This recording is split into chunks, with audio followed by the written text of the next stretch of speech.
So hi friends, मोर दैनिक पोषण second episode को आपण मानकु स्वागत। Welcome to my daily nourishment episode 2। आज आम डिस्कशन करिबा इमोशंस एंड यू। ए जे इमोशंस आम लाइफ रे गोटे बड़ रोल प्ले करे, बहुत बड़ भूमिका तार इमोशंस रा। समस्त इमोशंस अच्छी, बट गुरुत्वपूर्ण कथा है किए कंट्रोल करुछि इमोशंस। हमको कंट्रोल करुछि किंबा आमे इमोशंस को कंट्रोल करुछु। आमे इमोशंस को मैनेज करुछु कि ना इमोशन हमको मैनेज करुछि।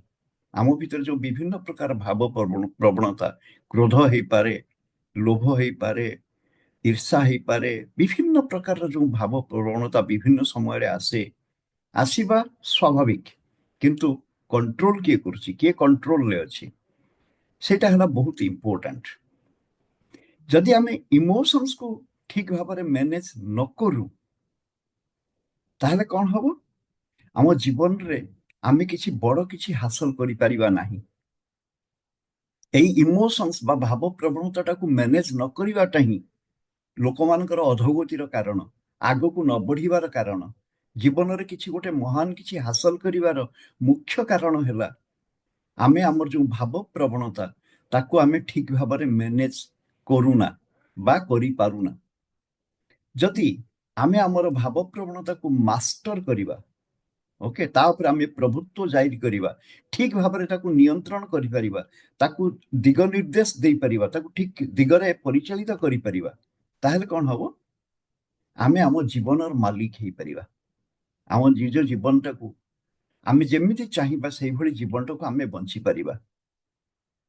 जेकोसी समय विषय रे आमे टिके इमोशनल हेइ जाऊ, भाव प्रवण हेइ जाऊ, जेतेबेले हेइ जाऊ सेतेबेले आमे दिगभ्रष्ट हो जाऊ, डिस्ट्रैक्टेड हो जाऊ, दिगभ्रष्ट हो जाऊ, चाहूचु गोटे जिनस किछि करिया पई बा किछि हबा पई, किंतु सेथु पथभ्रष्ट आमे हो जाऊ, दिगभ्रष्ट आमे हो जाऊ जेतेबेले भी कोनसी इमोशन लो प्राधान्य देखा जाए। ओके, सो एवं सेईटा ही हमको आम जीवनटा को सेई अनुसार परिचालित हो जाए, जीवनटा सेई दिगरे पळेई जाए, चली जाए। जदि आमे देखिबा जो माने अपराधी, ओके, बा बड़ किछि माने भूल काम करी बसंती, जेतेबेले भी मनीष भूल काम करी बसे तार मूल रे तार जो भाव प्रवण से हेई उठे बा तार जो भाव प्रवणता तार भितरे जागृत हुए, ताकू से जेतेबेले ठीक भाव रे मैनेज करेनी,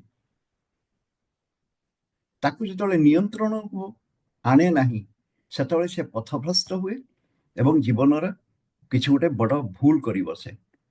तो किंतु आमे जानिबा दरकार आमे भाव प्रवणता नुह, भाव प्रवणता आमर गोटे क्वालिटी बा आमर गोटे इमोशन, गोटे मुहूर्त गोटे प्रकार प्रवृत्ति। आमे किंतु सेटा नुह, इमोशंस आम ठारू डिफरेंट, ठीक अछि।